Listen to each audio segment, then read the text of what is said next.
মৰমৰ ছাত্ৰ-ছাত্ৰীসকল তোমালোক সকলোকে আমাৰ এই চেনেলটোলৈ পুনৰবাৰ স্বাগতম জনাইছোঁ। বহুতো ছাত্ৰ-ছাত্ৰীয়ে ক্লাছ 9ৰ এনুৱেল এক্সামৰ 2024 চনৰ কুৱেশ্যন পেপাৰসমূহ সুধি আছিলে। গতিকে আজি মই এখন লৈ আহিছোঁ তোমালোকৰ বাবে ওদালগুৰি ডিষ্ট্ৰিক্টৰ ক্লাছ 9ৰ এনুৱেল এক্সামৰ কুৱেশ্যন পেপাৰখনত ভালদৰে চাই যাবা। তোমালোকৰ ডিষ্ট্ৰিক্টতো যদিহে এনুৱেল এক্সাম হোৱা নাই, ইয়াৰ পৰা হয়তো কমন আহিব পাৰে। সেকশন 8 দিছিলে 45টা MCQ টাইপৰ কুৱেশ্যন। 1 নম্বৰ দিছিল 0.025 শতকৰাত প্ৰকাশ কৰিলে কিমান হ'ব। গতিকে চাই যোৱা কুৱেশ্যন পেপাৰখন, আৰু যদিহে তোমালোক উত্তৰখিনি কৰি দিব লাগে তোমালোকে কমেণ্ট কৰিবা। মই তোমালোকক চেষ্টা কৰিম উত্তৰখিনি কৰি দিবলৈ।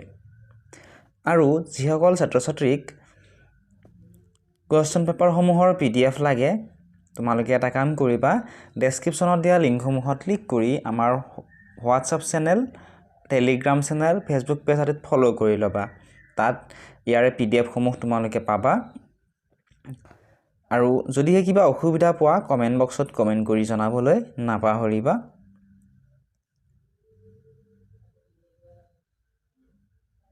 আৰু জনাবাচোন কোনখন ডিষ্ট্ৰিক্টৰ কুৱেশ্যন পেপাৰ তোমালোকক লাগে, আমি চেষ্টা কৰিম তোমালোকক কুৱেশ্যন পেপাৰখিনি দিবলৈ। তাৰপিছত ছেকশ্যন বিৰ 46ৰ পৰা এটা 2 নম্বৰৰ কুৱেশ্যন আহিছিলে, 2 নম্বৰকৈ আছিল।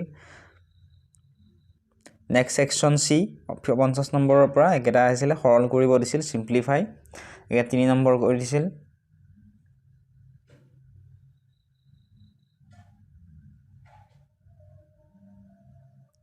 ছেকশ্যন D দিছিলে 58 নম্বৰৰ পৰা, একেটা প্ৰত্যেকটোতে 4 নম্বৰকৈ আছিল। আৰু ছেকশ্যন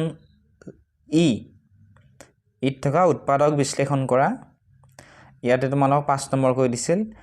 টোটেল 90 মাৰ্কছ আছিলে তোমালোকৰ থিয়ৰীত আৰু 10 মাৰ্কছ আছিলে প্ৰেক্টিকেলত। গতিকে এইখিনি আছিল আজিৰ এই ভিডিঅ'টিত। যদিহে তোমালোক ইয়াৰে PDFসমূহ বা ইয়াৰে আনচাৰখিনি কৰি দিব লাগে কমেণ্ট বক্সত কমেণ্ট কৰিবা। মই চেষ্টা কৰিম তোমালোকক উত্তৰখিনি কৰি দিবলৈ। চেনেলটো যদি ছাবস্ক্ৰাইব কৰা নাই